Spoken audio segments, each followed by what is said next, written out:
Hello and welcome to my channel. I have some questions and I'm curious as to what your opinion is.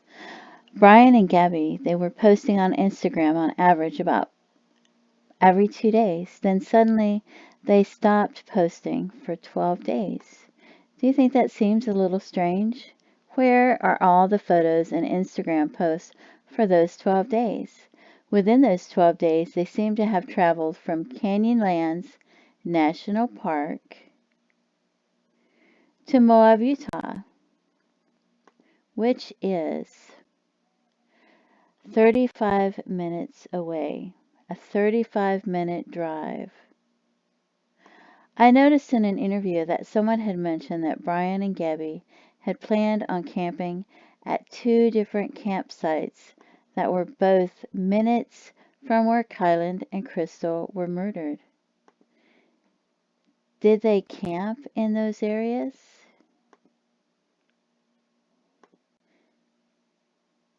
Why did they suddenly stop posting on Instagram for 12 days? Doesn't it seem like a long time not to post for them? You have a very small town with probably only one McDonald's and not a lot of grocery stores to shop at.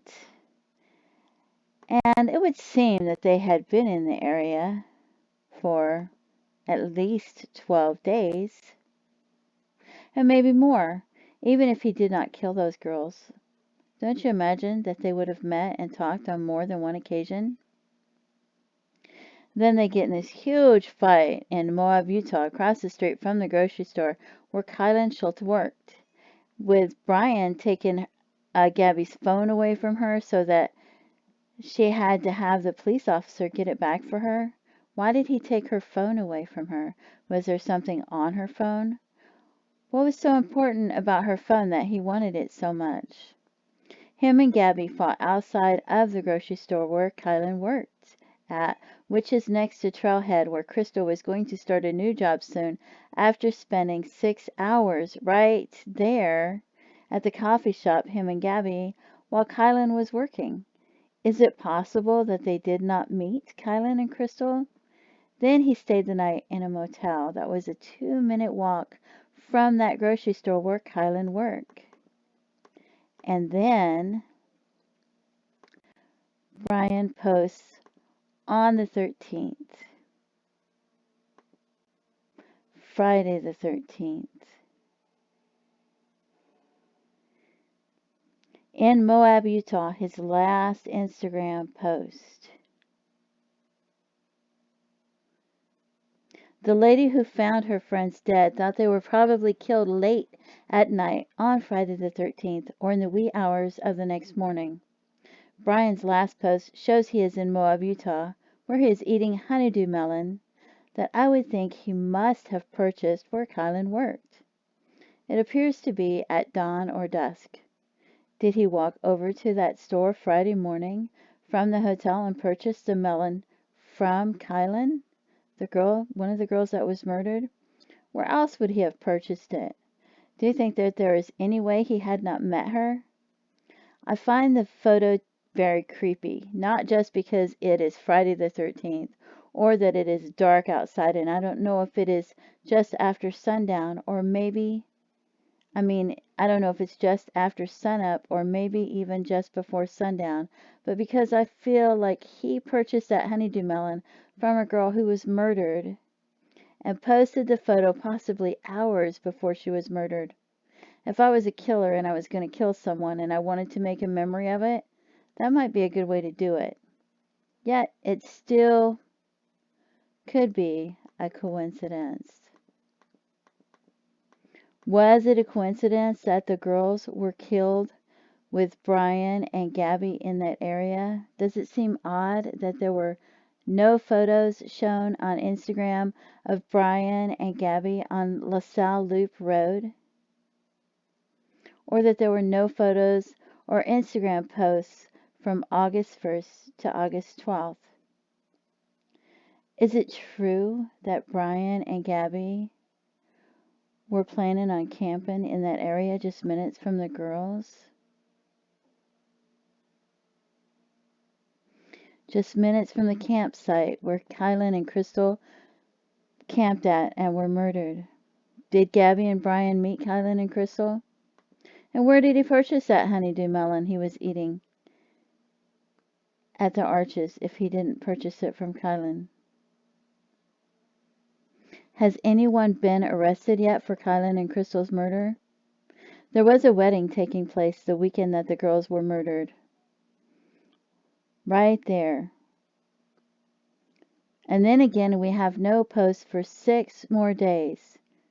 And then we get a post, and then there's 6 more days go by, and Gabby posts her last post. Is that yet another coincidence? Was it a coincidence that Robert Bob Stiles Lowry, his body was found 40 miles from where Gabby's remains were found?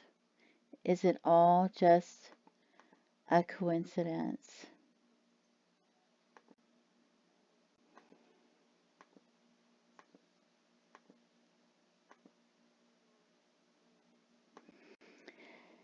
Did he fly back to Florida to put her things in storage as we had originally heard, or to take them out as his attorney now says?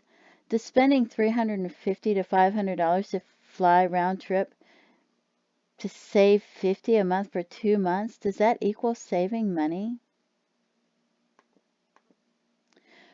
Miranda Baker picked him up at Coulter Bay, her and her boyfriend, and she said when she picked up Brian Laundrie that he did not appear to have been dirty or hiking for 2 days.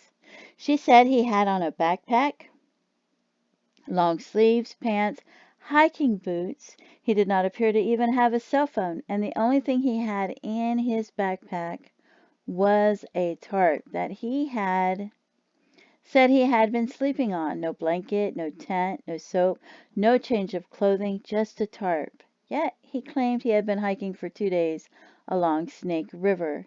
He mentioned Snake River more than once and gave her a lot of detailed information. Have you ever noticed how when someone is not telling the truth, that they tend to give too much information? Why did he appear clean and like he had not been hiking to Miranda Baker and her boyfriend when they picked him up? Did he shower at Coulter Bay after hiking for 2 days, when he did not even take a change of clothing, a towel, or anything to shower with or to change into with him? Did he wash his clothes as well? How would he have washed his clothes if he did not even take a change of clothes with him?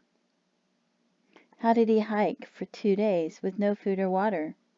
Why did he appear to not have been dirty? Or he didn't even appear like he had been hiking for 2 days. Was he in a motel or somewhere for 2 days while she was dead and then just had someone drop him off at the showers at Coulter Bay and started hitchhiking to create a cover story for an alibi? We had heard that Gabby was supposed to meet a friend around that time. Was that friend Rose? Was the post on Instagram by Rose Davis a coincidence? Was she in that area when Gabby was murdered, or was it a different friend? Why didn't the friend call the police after traveling so far if Gabby did not even show up to meet them? If you traveled from Florida to Utah and someone was supposed to meet you and you could not reach them or get a hold of them, wouldn't you call the police or their parents? I don't know if Rose would have driven back or if she would have flew back with Brian, but I doubt if she would have flown back with Brian. But some web sleuths claim Rose may have been a side chick for Brian, but I don't know. Could Rose have dropped him off at Coulter Bay? I hope not. I really hope not. Perhaps it is all just a coincidence. Maybe the friend wasn't even Rose. Maybe it was a different friend. And then on September 28th, we have an escaped sex offender, John Freeman Colt, age 42, and he was arrested not too far from Moab, Utah. I cannot find any charges brought against him yet in connection to Kylen or Crystal, not at this time. Do you think that maybe he's connected? Or maybe someone from the wedding at Whispering Oaks that overlooks the campsite. John Colt was to be released from prison in 2007 and to have to register as a sex offender for the rest of his life. But at some point, they decided that he was to be deemed a sexually violent predator at a high risk, too high of a risk, to commit a future sex offense, and he was too dangerous to be released. So they continued to keep him locked up in a sexual predator treatment program for the last 14 years until he escaped with help. And he had a motorcycle, and then they were tipped off after offering a $10,000 reward. Is it possible that even after 14 years of treatment that he murdered those poor girls? Could Brian survive in the Smoky Mountains? Could he survive there for a long time? I mean, they do have plenty of water. There are pecan trees, wild blackberries. People have apple trees, nectarines, peaches, plum. There are fish. There are plenty of squirrels to eat as well. A lot of people have chickens running around for the eggs, which he could probably steal one here and there and eat them raw if he needed to. There are a lot of rabbits and deer running loose as well. But there are also a lot of ticks, spiders, snakes such as water moccasins, bears, mountain lions, and mosquitoes. He might could camp out in a house if he finds out there is one. Maybe it's where someone only uses it 4 months out of the year, or in a camper or RV in someone's yard if he's quiet enough and if they have food in it. And why all the secrecy? Why did his sister Cassie volunteer the information that she had not had a chance to speak to her brother Brian? If he had been at her house on the 1st and camping with her during that time from the 6th to the 8th. Did Brian go home to Florida from the 17th to the 23rd? Was he on a plane? Did he put the things in the storage unit, or did he take them out? And why? Do you think that Brian killed Gabby? Do you think that he killed the other people? Or do you think it was just all a coincidence? Do you think that Brian's parents forgot that he had left on Monday and really thought it was Tuesday when they told the police that they were worried about him? Please leave comments. Thank you. I appreciate you watching my channel and my video. And please understand that everything I have just said is allegedly. It's allegedly what happened. And so I just want to put that blanket statement on it. You know, it's just hearsay and allegedly, because I have no way to know for absolutely positively sure that all of these things happened. So just leave comments and tell me what you think of some of those things, because those are some of the questions that I have right this time. It's not all of the questions, but it's some of them, and I'm curious to know what your opinion is. Thank you. Peace out. Bye-bye.